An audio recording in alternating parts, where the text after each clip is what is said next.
Five races left until we crown a champion. 4 months since we started our season with a race at this very track. 3 big names on the chopping block for championship eligibility. 2 wildly different sets of corners on this racetrack. 1 person and 1 person only will end up on top tonight. The countdown is over, and we are back with the BRP iRacing series tonight for the Sleight Electrical 75, live on BRPtv for more iRacing modified action. Joe Donahue and Jonathan Howe here with you live on BRPtv, ready for coverage from the virtual Volusia Speedway Park tonight with our 75-lap feature. This league has become a numbers game the last few weeks, Jonathan. What are those points and small block counts telling you to expect from tonight's show? To me, I think it's all about establishing yourself as a contender for maybe the back half of the top 10 and figuring out if you're inside the top 5 in points, how you make the move up. Well, I'm looking at the points right now, Joe, and I see Matt DeRitter, who looks like he's going to be able to jump Travis Miller for sure and jump up inside the top 5. And then there's guys like Dean Reynolds, Jeff Sharp, and Alan Slate right behind Ryan Susie and Brandon Plank, who could also move up further inside the top 10. And it all starts with having a good run here tonight.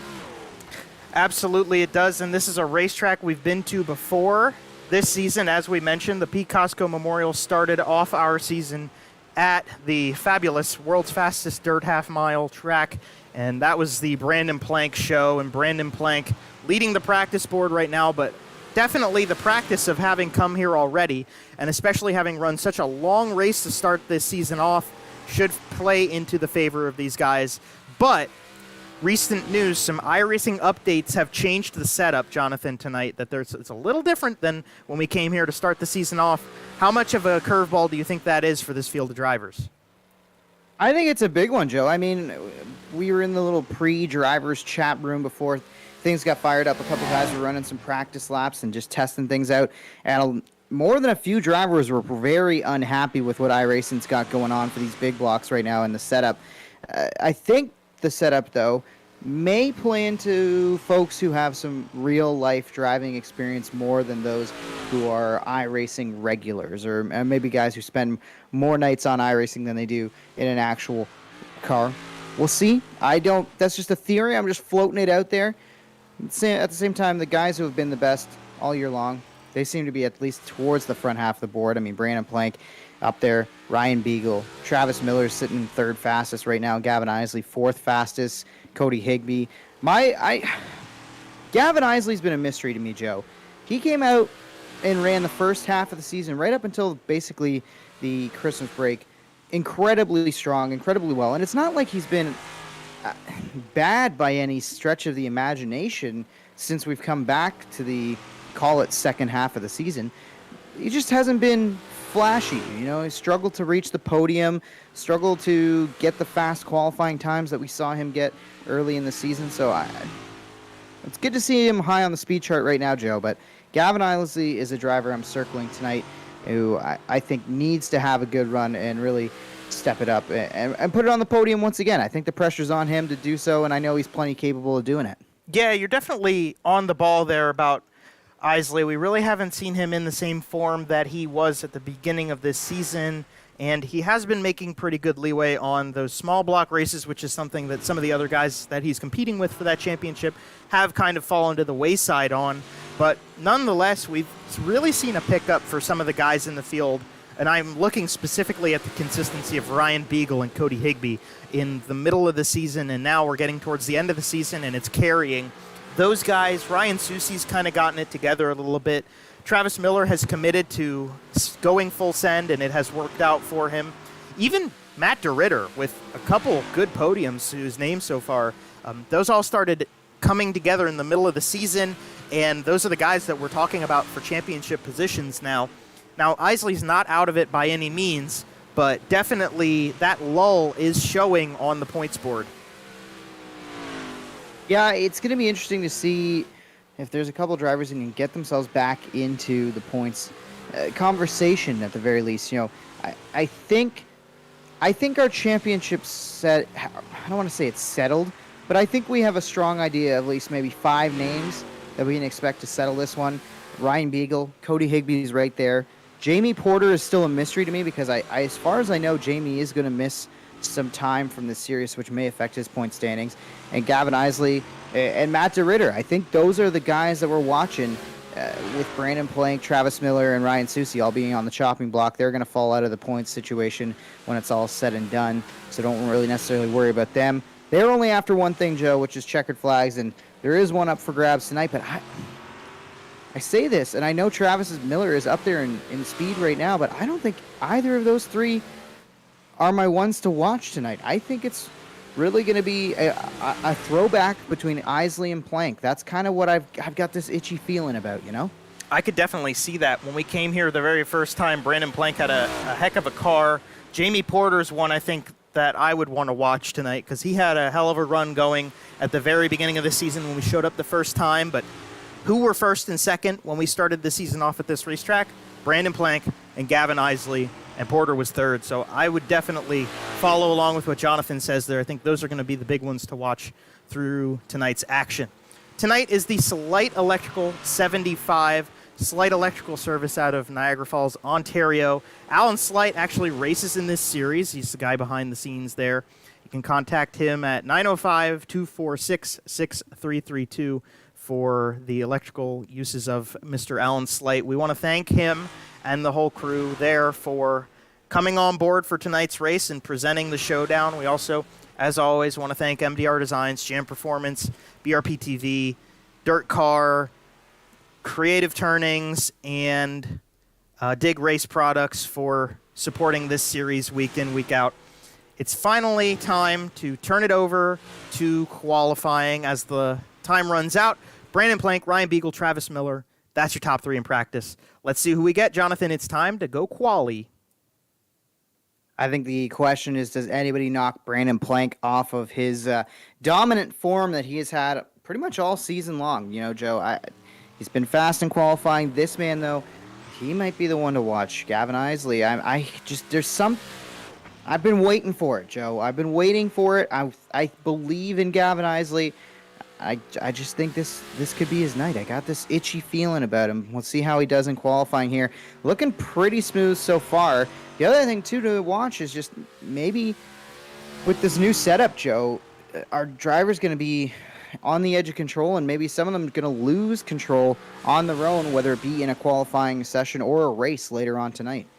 That is definitely something we're going to have to talk about once the track slicks off a little bit. Isley puts up the fastest time to start off the session. Reynolds, Meitzler, and Hilton, they all, DeRitter now and DePetro too, they can't beat him. Ryan Susi puts in his first time. There goes Isley to finish off his second lap, and he's going to sit atop the board for the moment. We'll check with Ryan Beagle here, who's on his out lap in that 84 RK. He's been super consistent lately. Definitely, I would argue the favorite in the championship with how consistent he's been lately.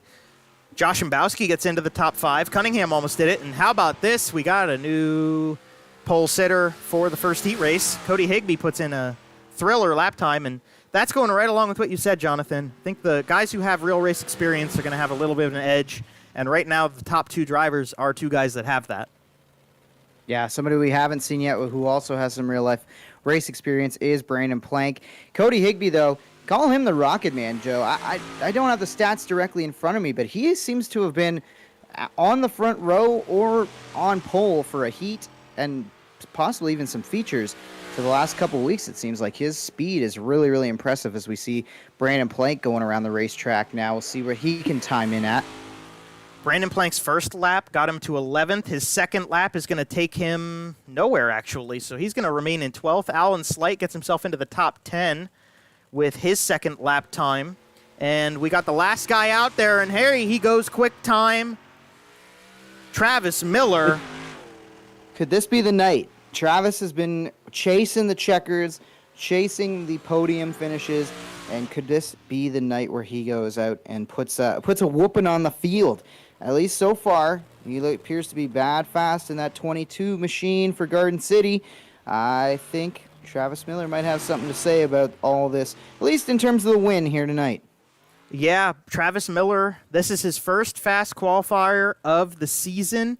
It comes to him late, but better late than never. He just beats out Cody Higbee, who could have gotten his 5th. That would have been his 5th if he got it. So he's got 4, and he's gotten, I believe, like 2 in a row or 2 out of the last 3 in terms of fast Qs for the number 97 car. So unfortunately for him, he won't be sitting on the pole of the first heat race tonight, but we can bring him to you. We know who's got it. The Thriller's starting him off. Jonathan, bring us our first starting grid of the night. Yeah, Travis Miller going to lead him to green alongside Matt DeRitter. Ryan Beagle will line up 3rd alongside my pal Travis Cunningham, starting up towards the front half of the field. Good to see. Brandon Plank's going to roll off 5th. Kind of a surprise in that 77 machine. Jamie Porter will line up 6th. Dave DiPetro in the 68 is 7th. And you can see the field start to move there towards the back half of the grid. That's where we're going to see just the 7 cars tonight, right? We're not going. We got 3 full heats with 21 cars total. So if you're wondering why we're not going starting 10, like I was wondering there for a second, Joe, we got 3 heats tonight. We got 3 heats, yep, and that's good, Jonathan, because we like it when we have the opportunity to get those guys those bonus points that they can achieve by finishing in the top 4 of the heat races. It spreads them out a little bit, and we like dishing out a couple wins. They're not feature wins, but heat race wins do give you something in terms of confidence. We like when we can hand out a couple more of those checkered flags for the heat races to our drivers. They get the one to go signal, so they will go one more time around the half mile of Volusia Speedway Park, and we will be ready for our first heat race of the night. 8 laps to decide who will sit on pole for the 75-lap feature race that is still yet to come. It is 2 beefy sports cars. It's Matt DeRitter on the outside of his pole sitter teammate Travis Miller in the 22 car. Then we've got another red machine, Ryan Beagle, aside Travis Cunningham in the black and purple Southern Ontario Dirt Show machine. Brandon Plank in the black 77X. Jamie Porter goes black and yellow, black and yellow, black and yellow, black and yellow. And the pace truck's going to pull in DiPetro to the tail of this group as the first heat race is ready to go, and the green flag's out. Good start there from Miller. Around the outside goes to Ritter. He might surrender a spot here, though. As you can see, it battles on for 2nd. Settling into line there is the 84 RK of Ryan Beagle. Now DeRitter goes to the inside, trying to make a move on his teammate. Nothing doing down low. Single file at the front half, and Miller leads the first lap. And Miller, DeRitter, Beagle, and Mr. Plank actually has taken 4th place from Cunningham. So he has gotten himself that one extra spot. But with the track so young right now, it's going to be hard for anybody to make passes, let alone the fact that you're going to try to pass Beagle, DeRitter, or Travis Miller to get further up. We might just kind of sit still for a little while, although there is a nice battle going on back here for 5th place. Yeah, you can see Porter working over Cunningham there as they work through 3 and 4. Looks like Jamie Porter's going to be able to get by and take that position away, as it appears the 90 car is a little bit off the pace to start here. As again, new setups for iRacing. Travis Cunningham's been building on some confidence and some runs lately, and then, much like the rest of the field, has to deal with a bit of a curveball, as we got a pretty good battle heating up for 2nd here, as they're stacking up 2 lanes wide behind Matt DeRitter, trying to work over that 0-3 car to figure out who can get up there and challenge Travis Miller. So far, it's still DeRitter hanging on to the spot.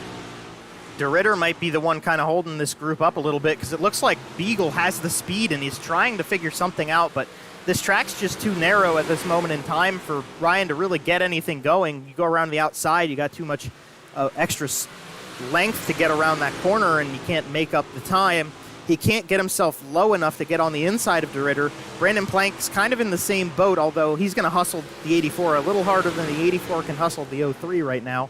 It has all allowed Jamie Porter to get back into the picture, but the white flag's out. Time is running out for these guys.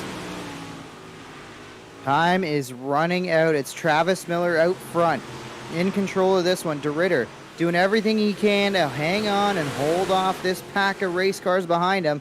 Somebody looking to the outside. Can they make the move? Beagle not going to be able to do it. I thought Plank might come to the outside too, as we see one car. That's DiPetro going for a wild ride. Lands it back on all fours for the style points, but that was a wild finish to that one. Travis Miller, your winner of heat number 1, Joe. Yes, he is, and in pretty well-done fashion, he gets that one. Starting grid for heat race number 2 going to pop up, and let's talk them through. The Iceless number 97, Cody Higbee's used to being a fast qualifier. He starts on pole for heat race number 2 rather than heat race number 1 tonight. Dean Reynolds, dirty all over that car is the number 79. He's back, actually. He was at Volusia for the start of the season with the Super Dirt Car Series and the World of Outlaws, but he's back up in New York, so he will be racing at a track he's already made his first visit to this year.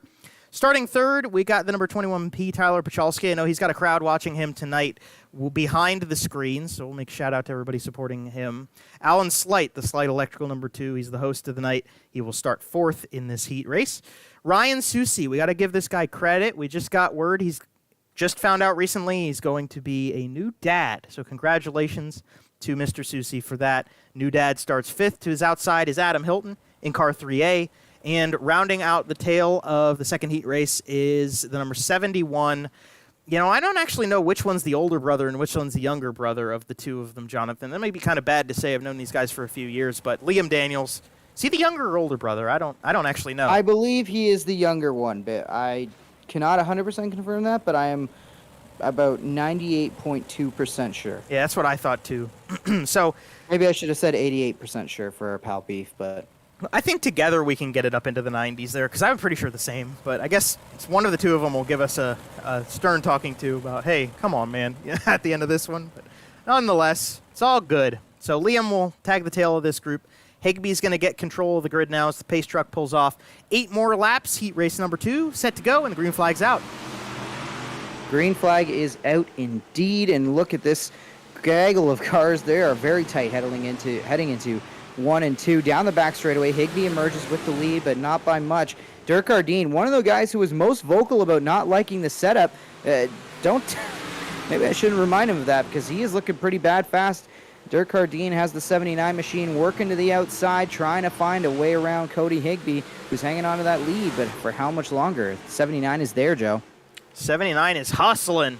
He's going to the inside now in turn number 4 as we get the second lap complete. The battle for the lead is not the only battle on the track, and a little hip check to the 2 car from, I think that was Susi that actually gave that to him, but 21P's going to capitalize. Pachalski. It was Pachalski, yep, so they're all going to... Oh, 1 car around on the backside there. Liam Daniels loops it on 3 and 4, and that's going to end his night a little bit early. 5 laps to go in this one, Joe, and Higby starting to drive away. We'll see if Alan Slate can get back up in this one.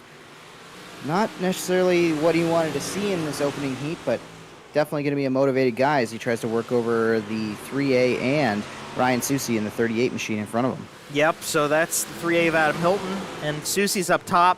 Pachalski was the one that gave a little shove to Sleight, but Pachalski sits P3 right now as we get more than halfway through this heat race with a 3-wide battle into the corner and another little sack of love from the 3A to the 2 car. Poor guy's getting beat up into turn number 1 in this heat race. He's going to maybe just let them go and say, all right, I'll regroup and reset for the feature and go from wherever I end up here, because they're getting the elbows out in the second heat race of the night.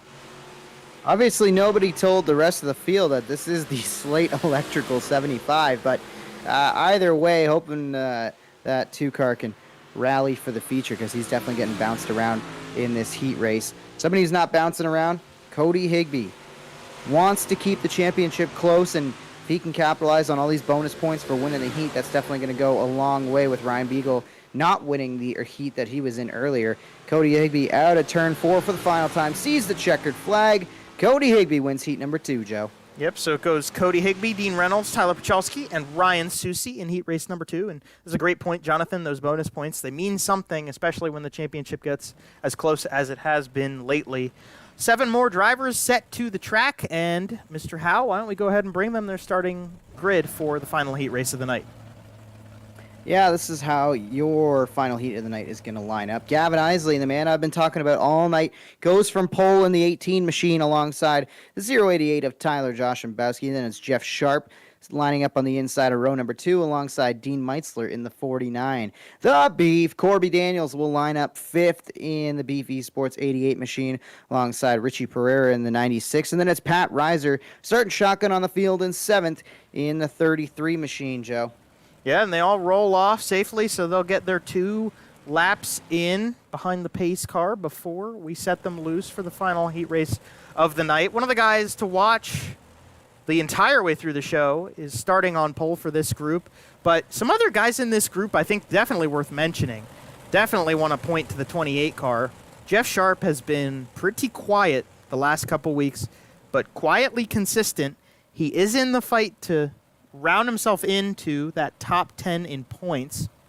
And as a matter of fact, at this exact moment, he's got himself a 3-point gap between himself and Alan Sleight that he is in 10th in the championship. So it's coming down to crunch time for the 28 car as well. I know we talk a lot about the leaders of the championship, but that battle from, say, 9th to 13th, 9th to 12th-ish in the points is a quite a good one as well. So Sleight, Sharp, Josh Mbowski, Dean Meitzler, who starts right on his outside, those are some people to watch throughout the course of the rest of the season because they're fighting for their own little battle in points. Albeit, Gavin Isley at the front, he's got a little bit more pressure on his shoulders because he wants that championship. This heat race, it's a start to get there. So the green flag's out. We'll see what he can do. Into turn number 1, Isley down low. Josh Mbowski seems to be hanging tough on that outside. We'll see if Isley can clear. Not able to do so. Josh Mbowski still there into 3 and 4 around the outside in that 88 machine. Whoa, you can whoa. see the red. Flipping in the back of that one. Not sure which car that is. I can't tell from the vantage point. It looks like it's Meitzler who went up and over as we stay green with a good battle out front. Isley doing all he can to clear Josh Mbowski, but hasn't been able to put it together just yet, Joe, as they work off for 4. And it's kind of nice that we're seeing the guys separate a little bit. It looks like the line that everybody was taking in heats 1 and 2 started to slick off a little. So Isley's getting a little bit more catfish down low, and Josh Mbowski's willing to move a little further up the racetrack to find some extra grip. So we're definitely seeing that 2-lane track that we love having for our feature races come into form as we've got 5 more laps around in this heat race, a 5-minute warm-up session, and then we'll go feature racing with whatever's left of this racetrack. But it's looking really good and really racy right now. So we got a nice battle for the lead. A little bit of love between these two, but that's going to single file them out a little bit more securely. Yeah, Josh Mbowski got a run that last time up off of 4. Wasn't able to get to the outside. In fact, clipped a little bit of the rear. Looked probably like he hit the rear tire, Joe, and that has allowed Isley to gain about a half car length advantage on Josh Mbowski, who's now suddenly fading and kind of falling back into the clutches of Jeff Sharp in the 28, who's been quiet but lurking.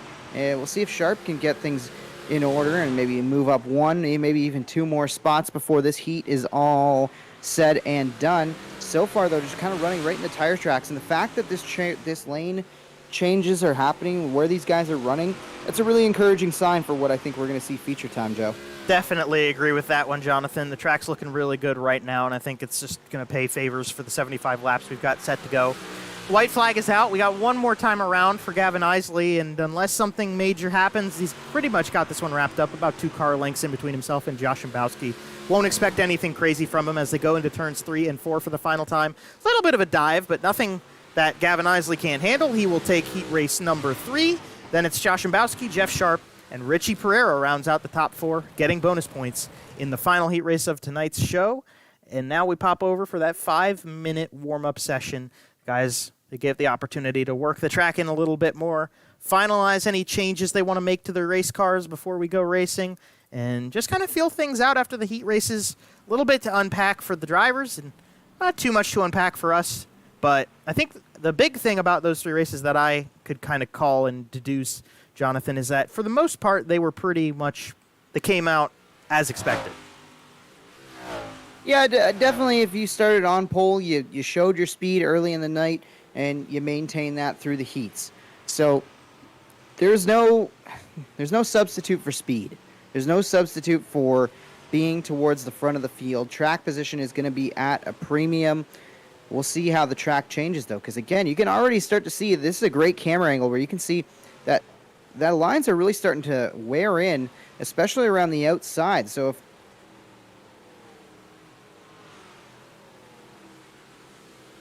I think we might have lost Jonathan for a split second here. We'll see if we can get him back. But, yeah, he's right. They're working the track up. I mean, we can see the track updating and getting a little further and further up the racetrack as the night goes on and as these guys work the track in, especially right now. So, we'll wait. Maybe if we can get Jonathan back at some point, Jonathan will maybe finish that thought. But in the meantime, I want to make another quick shout-out to our partners with the series. As we always do, we want to thank MDR Designs as part of the show. Matt does great work with graphic design, and he can work on brands. He can work on iRacing paint schemes. All sorts of good stuff from Matt. You can hit him up on Facebook or look up MDR Designs on Instagram. You can go check out Dig Race Products at digraceproducts.com. They are a at-the-track setup shop based out of Central New York, industry leader in trackside support. We want to thank Creative Turnings for being a part of the series. They offer wood and acrylic household items such as pens, bowls, candlesticks, charcuterie boards, and more. You can check them out on Facebook. Jam Performance, if you know, you know. Super Dirt Car Series, I know they're selling a lot of tickets lately. Their season started up. We want to thank them for being a part of our series. You can head to superdirtcarseries.com to check their dates out when they're coming to a track near you. BRPtv, bringing you live coverage of the BRP iRacing series. Proud to provide coverage to all of our partners, drivers, and fans. 47 Technology for custom 3D printing solutions. And check out their Etsy shop. And the Southern Ontario Dirt Show with Jonathan Howe and this guy. Let's get him up. Travis Cunningham. They do a weekly podcast and keep up with everything in Ontario on the dirt racing side, so definitely worth checking out. A great way to keep up with things there. And check out some of our guys that race in this series. We had Dean Reynolds on the show not too long ago, and I know Corby Daniels was a guest a long time ago, as well as JB Porter back when we first started our season. But about a minute 30 left in the warm-up session. As expected, Cody Higbee is the fastest. Tyler Pachalski in second and Matt DeRitter in third, two guys we did not expect necessarily to see up at the front that quickly, but definitely with DeRitter being fourth fastest in qualifying, he's a factor. And this might be a coming of age for DeRitter too. He's been very good at the short tracks, but finally he's got some speed and some capabilities on the big tracks too. Bringing a big block modified definitely helps, but Matt's slowly been getting more and more accustomed to the race cars on the larger tracks, and that showed last week when he took the win. Check out some more of the beautiful paint schemes of this grid. There is Alan Sleight, host of the race, Sleight Electrical Service up in Niagara Falls, Canada. Al does great work, and he's very proud of, obviously, his Sleight Electrical, puts it on the side of his race car. And I always say that is one of, if not the sharpest looking machine on the track. Some about the lime green and yellow, especially with the black accents, it really pops. And the work he does with Sleight Electrical Service does pop as well. So thank you again to Alan for stepping up tonight. Thank you to everybody watching along with us. We no longer have Jonathan Howe here. He's trying to reset himself. We'll see if we can get him back. His power went out. And unfortunately, we're going to have to wait for things to reboot. But warm-up session's over. Higbee, Pachalski, DeRitter. They're going to be more to watch as the race goes on tonight, as they are the fastest three of practice. It's time to jump over to the starting grid to start tonight's show off. Monday Night Racing at its finest. That's my dad down there. Darn right, Dad, and the 20 of you also watching along. We're ready to bring you the starting grid. We will start with the guy starting on pole, representing Niagara-on-the-Lake, Ontario in the Garden City, detailing BFU Sports number 22 is Travis Miller, to his outside in the number 97. The New York driver in the Ice Less Handsome Devil catering and barbecue car, that's Cody Higbee. Starting in third is the number 18 representing New York as well, the Gas Man. In the Performance Automotive Showtime Custom Wraps car, that's Gavin Isley. To his outside, the 03 from Pompton Lakes, New Jersey, in the MDR Designs BFU Sports machine is Matt DeRitter. Starting fifth, the Super Dirt Car Series number 79. He represents New York as well with Full Throttle Motorsports. That's Dean Reynolds. And starting sixth in the 88T, Tyler Joshimbowski. And he's an American driver. Starting seventh, the championship points leader for the big dog from Ontario is the Ackland Insurance APC Auto Parts machine is Ryan Beagle. Tyler Pachalski in car number 21P, the Smithville RV Nickel Street Clothesline car, starts eighth. Ninth place on the starting lineup from New York, the MDR Designs Dirt Vision machine is Jeff Sharp, and to his outside is Brandon Plank in the number 77X Traditional Lacrosse Dig Race Products machine. Starting 11th in the number 38 car, the new dad with the MDR Designs machine is Ryan Susi. To his outside, the number 96 47 Technology Fast Lane Landscaping Niagara Go-Go Karts car, Richie Pereira. Jamie Porter, the pistol, in car number 45, will start 13th. He's running with Evergreen Thrift Store in St. Catharines Merida on the side. Then we've got Dave DiPetro, Dirty Dave, in the 68 car from Sanborn, New York, in the Wilco Auto Care Wentz Propane machine. Starting 17th, the 3A, that is the Roar Logistics MVP Network Consulting car, Adam Hilton. The Beef, Corby Daniel, starts the BRP iRacing Series Beef Esports MDR Designs machine in position 18. 19th on the grid, the Southern Ontario Dirt Show Tammy 10 Media car is Travis Cunningham. And rounding out the grid, the number 71 little brother from Ontario, Seaway Fluid Power St. Amand Auto and Truck car, Liam Daniels. I'm pretty impressed with myself that we got the whole way through that before we got set for the green flag, but it's about to come to you. Travis Miller will have control as they come to the line. Cody Higbee will start to his outside. Gavin Isley and Matt DeRitter, two more guys that Jonathan Howe called as ones to watch, as well as put up good good practice times in the final warm-up.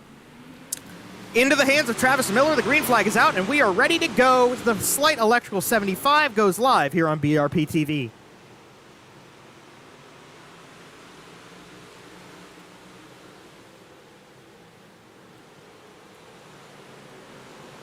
And no trouble yet off the start with 3 wide for the race lead back to the line. Miller, Isley, and Higbee. Miller got it at the stripe. No trouble at the back of the pack either. We are green and good to start things off. And we're starting it off with a bang because we're going 3 wide for the race lead still. Isley on the bottom side. Miller in the middle and Higbee up top. Going catfish mode, the number 18 gets lap number 2 at the line. They are still going to run for it. Higbee's getting a good run on the top side. He will get around to the 22 car for second place. Now becomes a battle between Isley and Higbee for the race lead. Miller, nice runs to third. And a little bit of a love tap from Matt DeRitter. But they stay out of harm's way. Matt gets out of the throttle. Ooh, contact between Josh Mbowski and DeRitter right there. Cut back to a little bit of further. Whoa, Pereira got a little bit of love from Sleight there. I think Sleight's returning the favors from that heat race earlier tonight. Isley takes control. We're watching the mid-pack right now. Why don't we take a second and go on board? Let's go on board with the number 03 of Matt DeRitter, right behind Brandon Plank, who's gotten himself into the picture a little bit. Matt running low.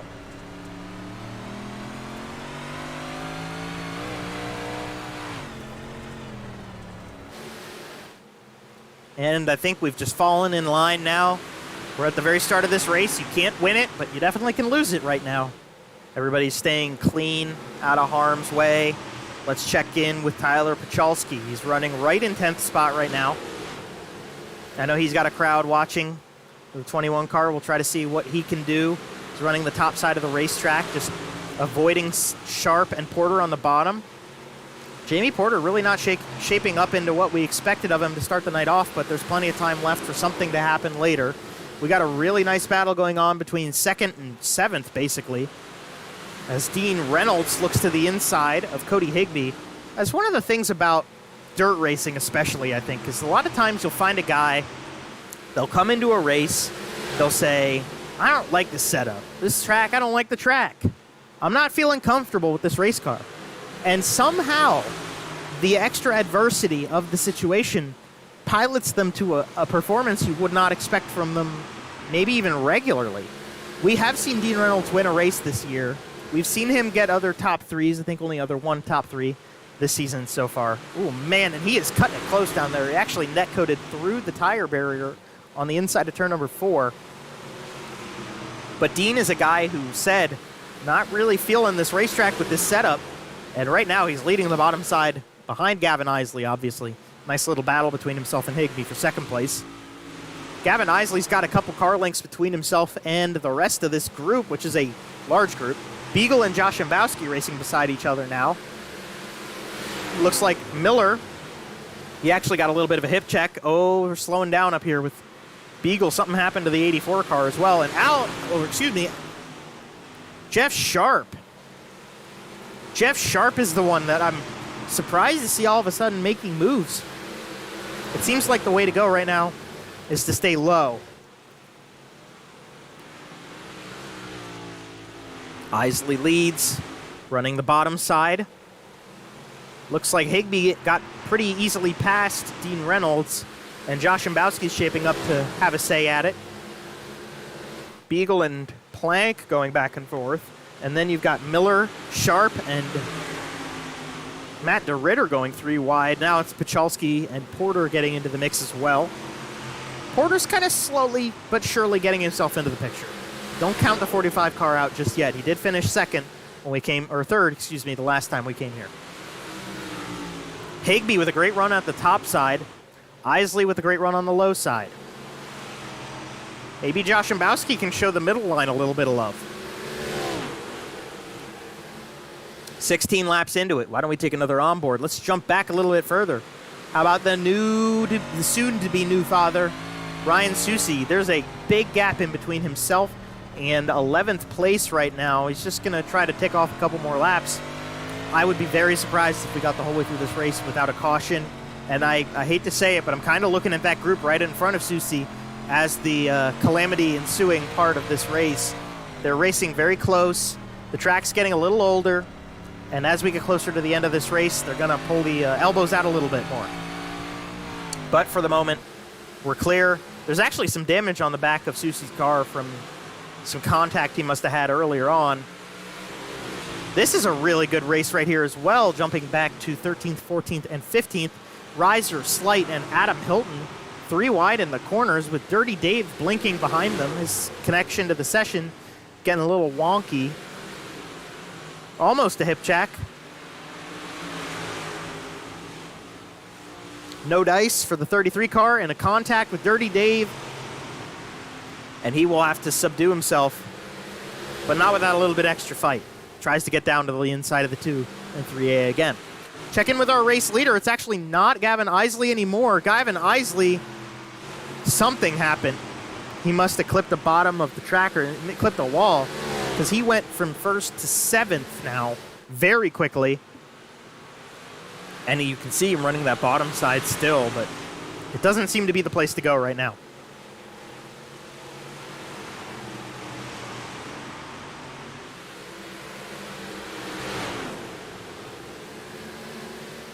So as we continue to watch, we've got a race for the lead shaping up. This is Josh Imbowski and Cody Higbee.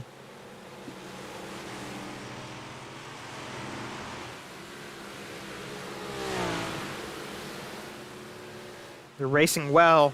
Another update from Jonathan Howe. He said the whole neighborhood blacked out, so I don't think we're going to get Mr. Howe back tonight, unfortunately, unless we get a miracle. Where's Alan Sleight? Get Alan Sleight, Sleight Electrical. He's the electrical man. Get out there, Alan. We need you to get to work, bud. We need to get Jonathan back on and in the booth with us. Tough break for Jonathan, but luckily he's the only one that we've lost. We've still got 21 of 21 on the track. Corby Daniels has gone a lap down. Let's check in on him. He might go another lap down here. He definitely got into something at some point, whether at the beginning or not. Plank with a run on Beagle. Good battle shaping up here for 4th. They're still kind of single file, but they're getting their way around. Check back in with this battle here. The pole sitter has fallen back pretty far. He's actually fallen into the grasp of 2 of his Beefy Sports teammates, Matt DeRitter in the 03 car and Jamie Porter in the 45.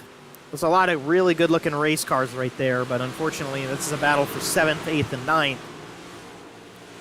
Maybe they can get it back together. There's still a lot of race left. So here's Cody Higbee, still leading the way in the 97 car. He's got a pretty clear lead of about a half second, 0.6 of a second, to Tyler Josh Imbowski in the Boys Excavating car. And maybe we'll go on board with him quick. Let's check it out. This is what the gap looks like for the 2nd place car.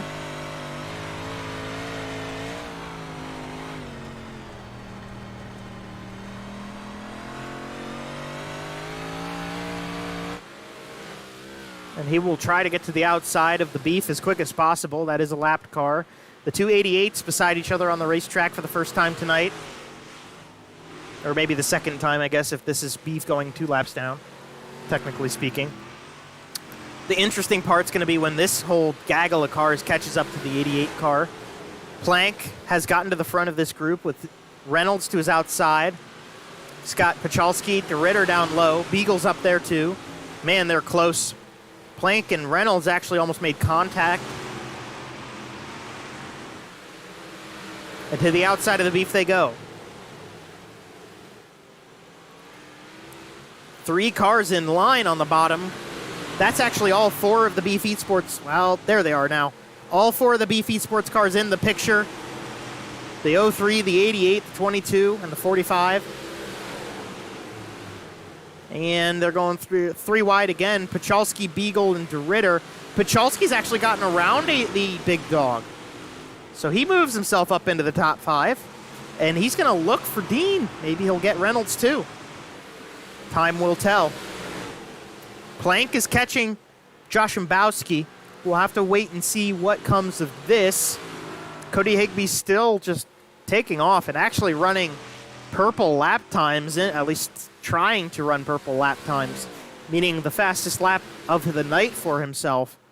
He was pretty close in the first set of corners.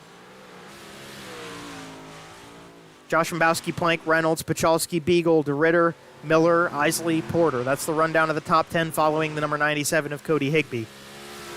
Got some nice battles going on all over the racetrack. Let's check in with Dean Meitzler, somebody we haven't really talked about much so far tonight. He's on the outside of the Teach Pat Reiser once again, 14th and 15th on the track right here, but it's a fairly good battle. Dean Meitzler has been at every race this season. He's been doing a great job of staying loyal to the series. Hasn't had a ton of stellar performances this so far this season. I'm just checking how many. He's got 3 top 10s to his name so far.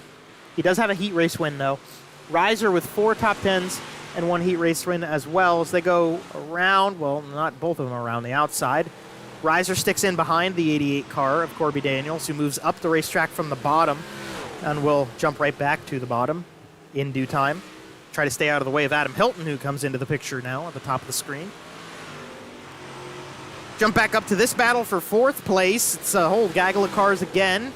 Pachalski, Beagle, DeRitter, you see them all trying to find a way around the 79 car. The Super Dirt Car Series dirt car, Dean Reynolds, holding on to 4th place for the moment. Dean's had a pretty solid performance tonight and had a pretty solid performance so far this season. 10 top 10s in 13 starts for Dirt Car Dean with 2 top 3s, including his win at Williams Grove. Tyler Pachalski, his numbers aren't quite as good. 2 top 10s so far this season, but he had 1 fast qualifier night and 1 heat race win thus far. Talk about last week's winner, Matt DeRitter with 2 wins, 4 top 3s, 9 top 10s, 2 heat race wins this season, has been in every race so far. And he's all over the back of Ryan Beagle. Ryan Beagle's raced in 15 events. He's been in the top 10, 14 of them, with 2 wins, 3 total top 3s, 2 heat race wins, and 1 fast qualifier night. Some fast qualifier nights and heat race wins coming his way could definitely help him with the championship if he were to find a couple extra before the end of the season. We are past halfway, though, so we're on the countdown. And I do not want to jinx it, but I am quite pleasantly surprised to say we have not seen the yellow flag come out yet tonight. Nice little battle between Isley and Sharp. Unfortunately, whatever caused Gavin Isley to fall back to 7th before seems to still be chomping at him a little bit. He's fallen back to 10th place, and now he's trying to defend from Jeff Sharp to keep the 28 behind him and stay inside that top 10.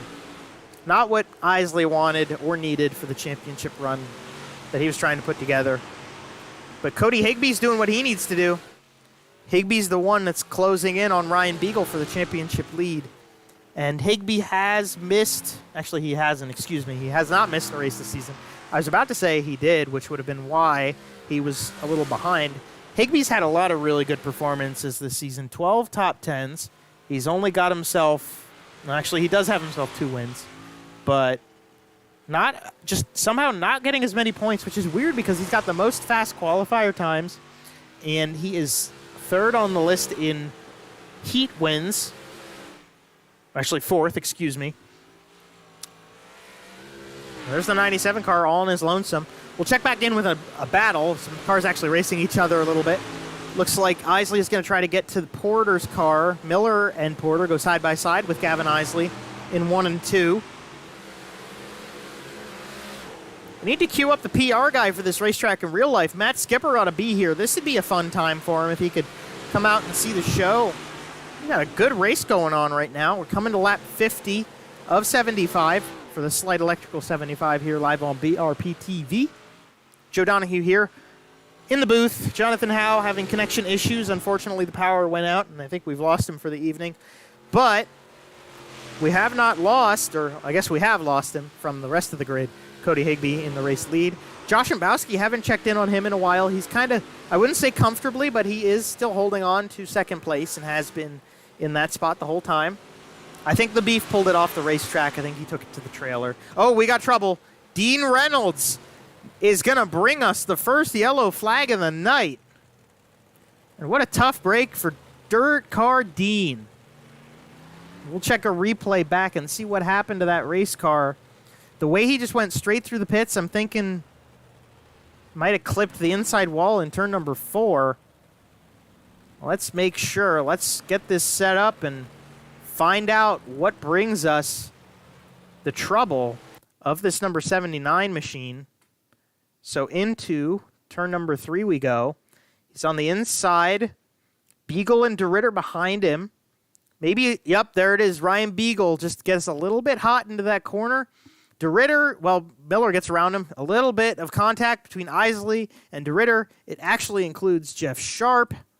Oh, and that's pretty big damage for the number 18 car of Gavin Isley as well. Didn't even see him involved in it.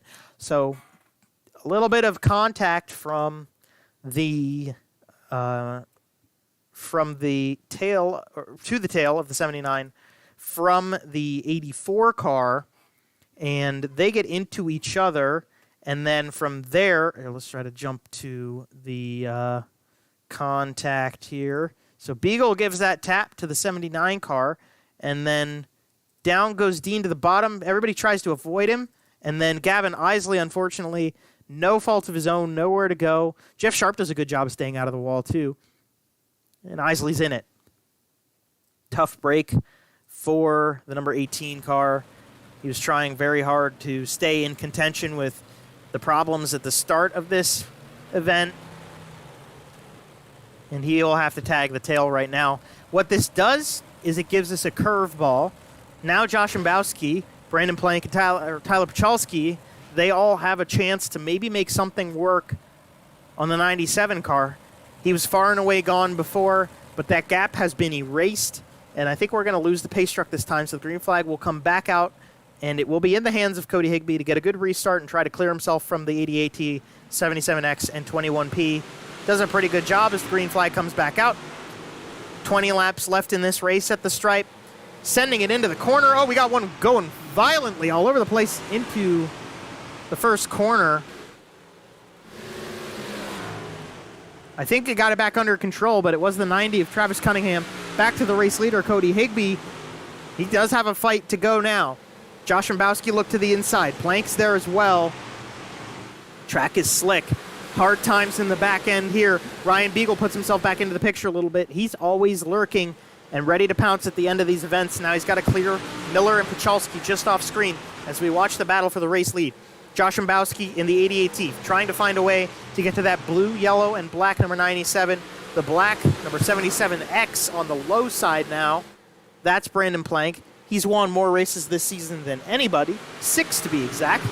Higbee's trying to get his third, and Josh Mbowski's trying to get his first.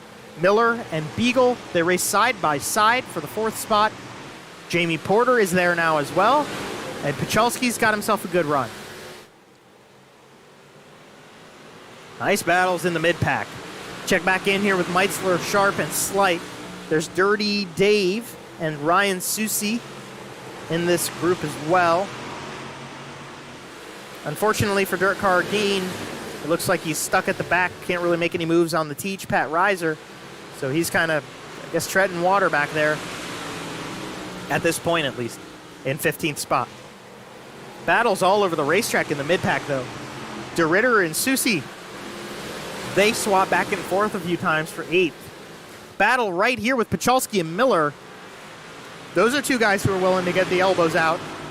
So we'll have to wait and see. I hear somebody hitting the wall. Somebody was making contact with the outside wall. I think we're okay, but I heard it. Here goes the 22 and the 21 on the inside of Ryan Beagle. Slide job from the 22. Oh, there goes Susi. There goes Susi. Do we lose him? No. Yes, yellow flag comes out. We didn't lose him, but the yellow did come out for that. And that was the whole of it. That was maybe jumped the gun a little bit for the yellow, but we did avoid a bigger incident, which is, in the long run, what we needed. So the yellow comes out. When we go green again, we will be under 10 laps to go. Let's go ahead and check out what happened one more time with the 38 car. This is going to be Susi. We'll see him racing behind Beagle and Miller, Pachalski as well, through 4. This isn't where it happens, so we'll watch them on the entrance of turn number 1. He's got DeRitter to the inside in the 03 car. Susi in. Pachalski and Beagle. A little bit more momentum in the 38 than the 21. Just tags him in the back. Excellent work by everybody behind him. DePetro definitely had nothing he could do there. But outside of that, definitely great work in the tail end of the field to avoid that crash. Maybe we'll try it one more time just to show you how quickly things go wrong. We will follow along with Dave DePetro, and then we'll jump right back to the green flag, which should be coming out pretty quickly after this replay is over. We're on board with Dirty Dave. Love the little extra stickers up on the cowling for the engine there. And just as quickly as it started, it's right in front of you. And there's the contact. So we'll jump back to live because the green flag is about to come back out. And Cody Higbee will have control of the field once again over Josh Szambowski, Plank, and now Jamie Porter make up the top 4. And we will have 10 laps to go at the stripe. Higbee to the green. Josh Szambowski to his outside. Diving in. Slide line from the 97. Gets up in front of the 88T. He's single file. Oh, here comes Brandon Plank. Will Plank put together a slider? No. He stays low, avoids a crash. Good work from Brandon Plank to avoid a disaster. 9 laps left. Higbee, Josh Szambowski, Plank, Porter, Beagle, Miller. Those are the top 6. You see them on the screen with Tyler Pachalski in the 21 in 7th. Dean Reynolds putting a fight up here. Gets around Sharp and Sleight. Looks for a way around DeRitter and Meitzler now. The 2 Deans right there. To the front. Contact for Jamie Porter and Tyler Josh Szambowski. And Brandon Plank is clear. Brandon Plank in this situation has yet to be bested this season. He's only got 1 second place to his name as the yellow flag comes out.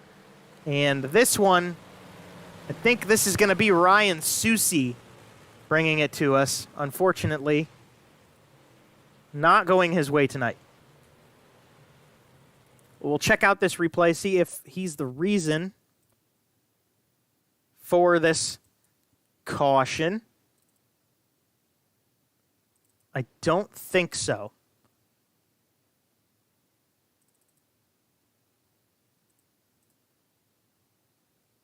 We'll try this again.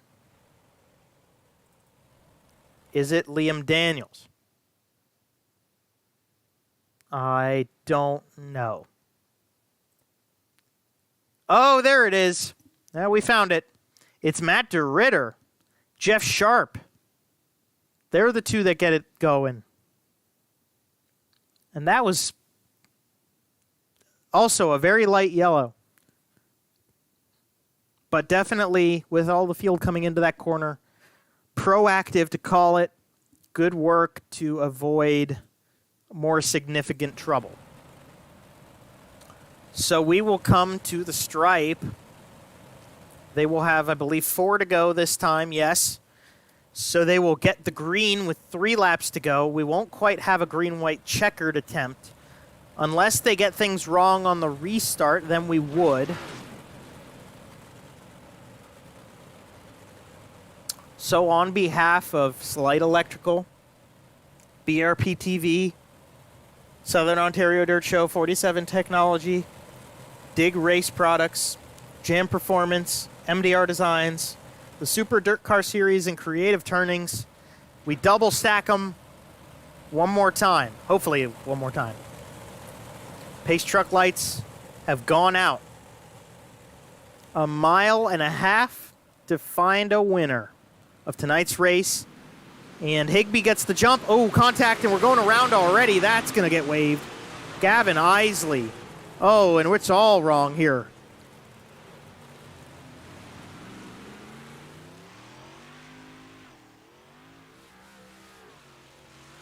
Tough deal. We will check the replay on that one. Man. Tough. All right, let's get it back. And we'll go one step further here on the restart. Behind Meitzler. Watch DeRitter, because I think that's where this comes from. I know Sharp was a little bit involved in this. So Meitzler in front in the 49. They're trying to bunch up for the start. Isley is going to try to get there. He hits the brakes one last time to avoid Meitzler. And DeRitter just doesn't react in time. Sideways, and then into Dirt Car Dean. Pereira and Liam get a piece of it. Pereira's in the wall pretty hard. And that car disappears. He just resets. Gavin Isley, tough deal. He's trying to recover some points, and unfortunately for him, that's not quite how you do it. So back to live. We will have a green-white checkered attempt. I don't really remember how many of these we've had this season, but we've had a small number of them. We're going to add one more tonight. And they're going to go single file for the restart or double file? They're going to go double file. Usually when we have a yellow that comes out on a restart like this, we'll go single file for the restart. But as this is a green-white checkered attempt, they've made the call to go double file for the restart. So buckle in. Hopefully you guys have the edge of your seat warmed and the volume up. All right. Or all left, I should say. We turn left in this racing series. Cody Higbee fires off. Pace truck wasn't quite off the track, but they miss it, and the green flag's out. Early jump for him. It caught the rest of them waiting, and he's got himself about a quarter car length over Brandon Plank down the back straightaway. Liam Daniels has a little bit of trouble at the tail end of the grid. We stay green. Plank tries to send it to the low side. White flag coming out this time. Big battles going on for third place behind him. The race lead is a side-by-side battle. Porter trying to get around Josh Mbowski for third. Plank goes way low. Catfishing to the bottom is the 77X. Will it work? He goes to the inside of Higbee. Is he going to get that slider in? He is. Crossover attempt from Higbee. Blocked by Plank. They're wrecking behind him. Brandon Plank's going to win. That was 110 IQ from Brandon Plank to stay low. He saw exactly what Cody Higbee was going to do, and he stayed right in the spot he needed to. Blocked that crossover. Well-deserving 7th race win of the season for Cody Higbee, for Brandon Plank over Cody Higbee. And how about Ryan Beagle? A little bit of luck comes his way at the end of it, but he will acquire himself a great, outstanding run into the top 3. And we'll try to get our race winner in just a second. But wow, we got to catch our breaths because that was a great run to the finish. And just all in for Brandon Plank. So we'll get Beagle ready. We'll get Cody Higbee ready. And then we will bring in the race winner, and I think this is a very impressive one. All right, we got our race winner, Brandon Plank. This is Joe Donahue up in the BRPtv booth. You got a copy? Yes, you got me? My man, you got it. That was a stellar move at the very end of the race. Can you talk us through those last two corners, the whole thought process? Because you're down low in turn 2. You stay to the low side. You slide up the racetrack. You know Higby's going to dive under. You pulled it perfect. Man, that was a lot of fun. Cody's so good in the game and in real life, and we had a restart there with I think 5 or 6 laps left to go that didn't stick, and he kind of dove into 3 low before the caution came out. So I kind of told myself under caution, I gotta go whatever direction he doesn't go into 3. I gotta try something else, right? So he kind of stuck to the top. So I tried to roll the middle a little bit, and then on the final lap going into 1 and 2, all I could hear in my head was just echoes of my dad saying, "Do not miss it, do not miss it." So I had to really slow down to hit the bottom in 1 and 2 and really wait on it. So you can hear, I could hear Cody over my kind of right shoulder. But man, it felt like forever trying to pick the gas back up down the backstretch there. But yeah, that was a lot of fun. That was exciting. That was very exciting to watch, as well as being in the car. Brandon, the thing about this is, too, so when we came here the very first time, you won, but you were not the guy to lead every single lap. Tonight, you led 1 lap. It was the 1 lap that mattered. What is it about this racetrack when it gets old that comes into your favor? Yeah, I like it here. I like going here in real life and kind of watching racing. But yeah, as it slicks off, you got to be really super careful to not let the right rear step out kind of beyond the right front, kind of snapping the rear out. So I think that, I focus on trying to kind of just keep the car as straight as you can without, going too slow. So I think that's what probably helps. And I love hopping on here. I actually texted my mom. She's like, "Good effort in the heat race." And I'm like, "Man, I feel terrible." So I'm happy to kind of rebound after not really qualifying that well. So it was a lot of fun. Definitely a lot of fun for you there. And I'm sure, when the car works like it did for you tonight, at the end, it gets to be a lot of fun. But speaking of fun, racetrack that I thoroughly enjoy, I don't know how, maybe you could chime in on your experience with the modified for next week at Fairbury.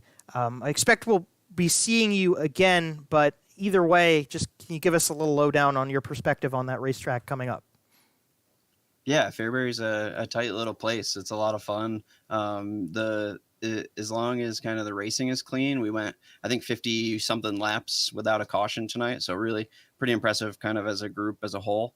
But yeah, I plan on being there. Between being at the track and at the shop, I've missed a few too many shows to be able to, try to get the points championship hunt underway. But yeah, looking forward to it. I think it'll be a good show. Absolutely, Brandon. Well, you put on a really good show tonight, too. Definitely one of the best finishes we've seen this season. Who do you have to thank and shout out here on the broadcast for a well-deserved race win? Yeah, thank you. Traditional lacrosse, 4 wides on this car, ultra fab. Appreciate everyone tuning in. It's so cool. I know I say this a lot, but really appreciate what you guys do and putting this deal on. And yeah, it's a lot of fun, and you guys are ultra professional, and the graphics and the broadcast and everything's done right. So it's cool to be a part of it. Well, we appreciate that a lot, Brandon. Congratulations on the race tonight, and we'll catch you on the flip side maybe for another one. Yeah, I hope so. Thanks. And there's Brandon Plank, your race winner. Definitely class act in the booth here, class act on the racetrack. Not a guy you normally see getting into any trouble, but tonight it paid off for him at the expense of the guy who led a lot of this race. We'll bring him in now. Cody Higby, Joe Donahue here in the booth. You got a copy? Yeah, I got you. Oh, Cody, that was a stellar race from your end with those big leads you had all the way through the night. Things just at the very end, that last caution and that green-white checkered attempt, it ended up biting you in the butt. Yeah, definitely. Cautions breed cautions, and I definitely didn't need those cautions at the end. But I had a really good car, and I was pretty surprised because as soon as I started practicing, I knew the setup was pretty loose, and usually loose setups don't really favor me. But we had a really good run, and I'll take that any day. Definitely. I mean, you had a really great run. You led the most laps by far in this race. What was the difference maker for you in the racetrack? Because there was a point in the race where you took the lead. It was like, okay, this 97 car is good. And then there was a point in the race where the 97 car was in its own zip code. What is it about this racetrack when it gets old that comes into your favor? Yeah, I got the lead early on there, and I knew I had to search around and try to find something those guys didn't find yet. And that was really kind of the difference maker. I started running the slider line in 1 and 2, and it was just really comfortable for me. And it was a line I could kind of run through the patches, and it would kind of get my car some grip. And then 3 and 4, I'd kind of try to do the crossover, catch the grip early, and then kind of come across and make that straightaway even longer. And that seemed to work out best for me, and I think that's really what made me good up until the end. And it got real slick, and the whole track was kind of just black, so made it real tough to get some grip. And but congrats to Brandon. It was a really awesome race. Yeah, you guys definitely had a good race to the line. I mean, from your perspective, I know it's a shame to see it the way it goes, but you got to give a little credit at least to the two of you, because you guys did have a very classy way to get to the finish of this race. It was exciting to watch, and you guys were pretty respectful out on the racetrack together. Absolutely, and Brandon's really technical with everything he does. I saw him kind of slide up. I thought he was going to go for the full slider, so I started to cross over, and I probably should have stayed on the top there in the last corner, but who knows? Hats off to him. He ran a really awesome race, and I knew it was going to be tough to get the win when I saw him in my mirror. For sure. Well, hey, second place is none too shabby, and especially with that championship fight you're in with the guy who finished third, Ryan Beagle. I know you got a couple extra bonus points on him tonight and some extra points. Not really sure where it shakes up, but we'll check that in a second. But, hey, definitely a good race for you in that championship hunt. Who do you have to thank and shout out for everything that's going on with the 97 crew? Yeah, absolutely. I just want to thank everybody that's watching, all my friends and family, and thank you guys for putting this on. It's a really awesome race, especially during the winter here. It really passes the time well. So, yeah, thank everybody.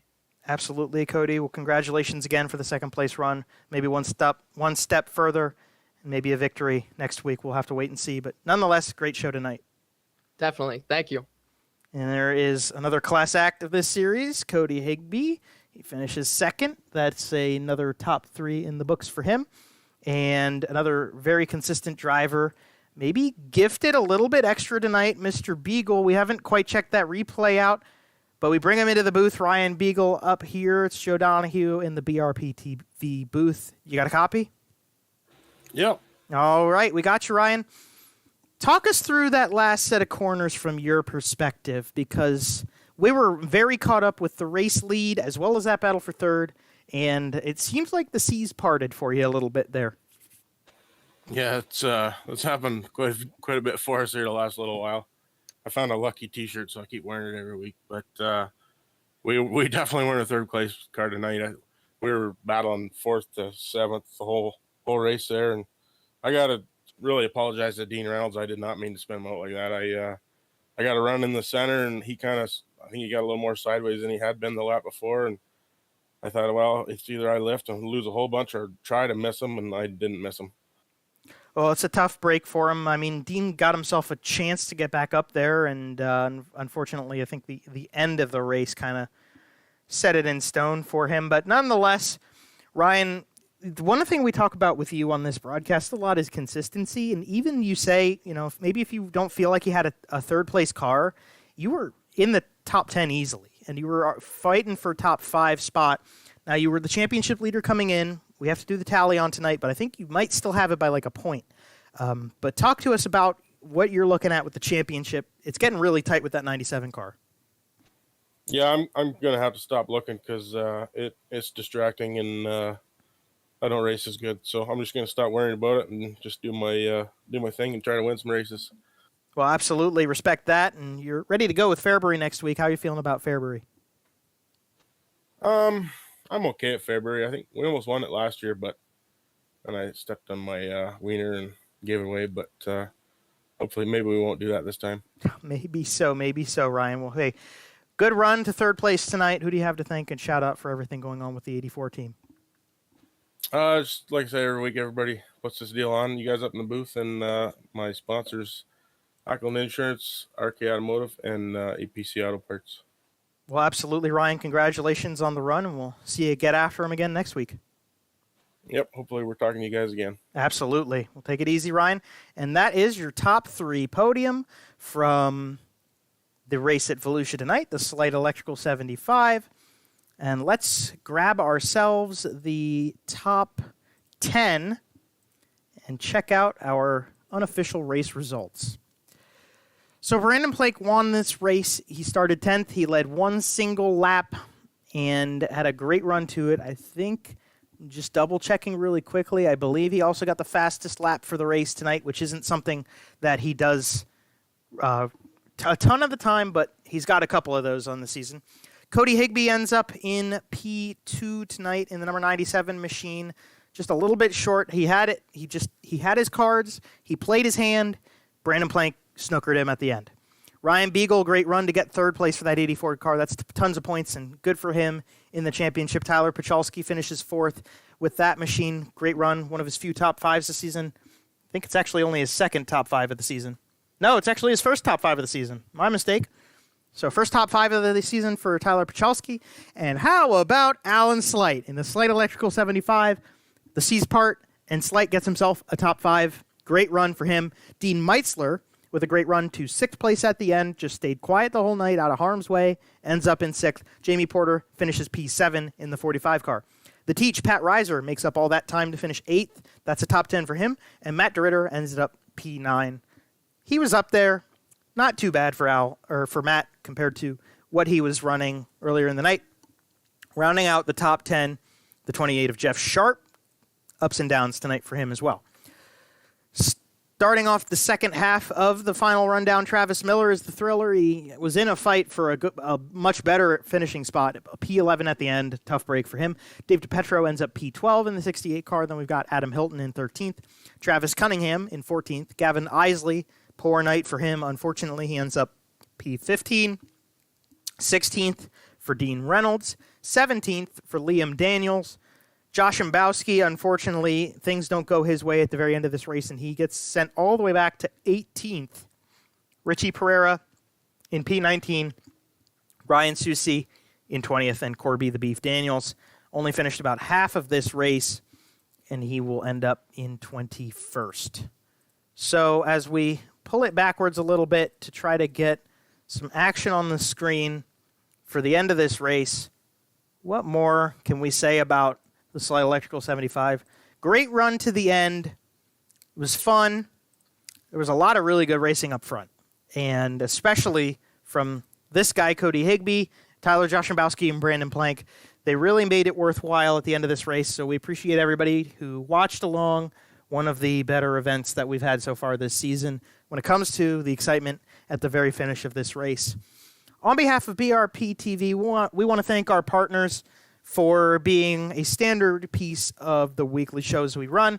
MDR Designs, if you're ever in need of any competitively priced graphic design work for your company logos, iRacing cars, or any other branding, they've got the solution for you. You can check out the MDR Stables through Matt DeRitter. Go to their Facebook page and request a quote or appointment today. Jam Performance, if you know, you know. Creative Turnings, based out of Waterford, Connecticut, offering wood and acrylic household items such as pens, bowls, candlesticks, charcuterie boards, and much more. Homemade products, great for gift giving. Head over to their Facebook page to learn more. The Super Dirt Car Series, the ground-pounding, earth-rattling beasts of the Northeast, are the premier touring modified racing series in North America, a series that many of the drivers you see tonight are involved in regularly. Head to superdirtcarseries.com to check out the dates and venues of when you can experience the thrill of the Super Dirt Car Series live at a local track near you. Dig Race Products, since 2016, has had a sole focus on Northeast dirt, modified shocks, and suspension tuning. Located in central New York, Dig is the industry leader for trackside shock and setup support. This hands-on, at-the-track approach is what leads the design and development in delivering the highest quality shock absorbers to the dirt oval track market. Visit digraceproducts.com for more information and to shop online anytime. BRPtv bringing you live coverage of the BRP iRacing series. We are proud to provide coverage for all of the partners, drivers, and fans of this Edge of Seat Racing series. Be sure to subscribe to the channel, hit the bell icon to enable notifications for when we go live, and keep up with us on Facebook to see when we go live as well, and to keep up with the updates throughout the week. The Southern Ontario Dirt Show, on behalf of Jonathan Howe and Travis Cunningham, does weekly shows talking to some of the greats and the big names of the Southern Ontario dirt racing scene. They get drivers from the real world. They get track promoters. They get drivers from the BRP iRacing series even in on the podcast. You can go check them out on Spotify or Apple Podcasts, pretty much anywhere you get your podcasts normally. Just search up the Southern Ontario Dirt Show. 47 Technology provides custom decor and solutions. They're designing 3D prints for retail and personal collectibles of your wildest creations. Previous projects include trophies, Christmas ornaments, fidget devices, and home decor. Visit their Etsy shop to see what's available and to reach out for custom printing requests. On behalf of tonight, we want to thank Sleight Electrical up in Niagara, Canada. That's Alan Slight's electrical service. Jonathan Howe could have used a little bit of help from Alan with his electricity going out tonight, unfortunately, as he was with me, and we lost him pretty early on in the night. Unfortunately, he was not here for the feature, did not get to see it through, but hats off to Alan for coming out and supporting, promoting, and partnering up with the race at Volusia tonight. It's been a blast. We've had our fun, and next time is Fairbury on... We'll get one in early because I will unfortunately not be present next week. Sometimes the actual work calls, and we got to head down south, but Matt DeRitter will be hosting a birthday for the race next week at Fairbury in Illinois. So a very early happy birthday to one of the co-owners of this series. And be sure to tune in with Jonathan as he will bring you live coverage from that event. Until next time, remember to be safe. Subscribe to the channel, hit the bell icon for notification. We appreciate you guys coming out weekly to support this series. Tonight you were very well rewarded with a great show. Hopefully we'll see you back again in 1 week's time when Fairbury sets loose. But until then, on behalf of Corby Daniels and Matt DeRitter running this show, the series, my show partner, Jonathan Howe, unfortunately dipping out with some connection issues. I'm Joe Donahue. This is BRPtv and the BRP iRacing series.